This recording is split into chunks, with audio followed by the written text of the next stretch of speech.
பகவத்கீதையில் 2வது சாப்டரில் 65வது ஸ்லோகம்.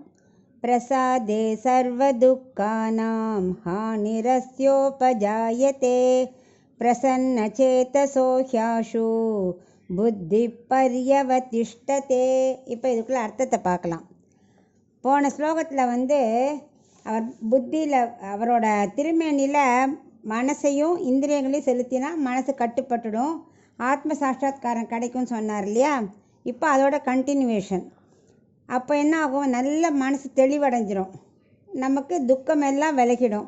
இதுதான் கடைசி நிலை. மனசு கிறிஸ்டல் கிளியராக ஆகிடுதுன்னா அதான் கடைசி நிலை.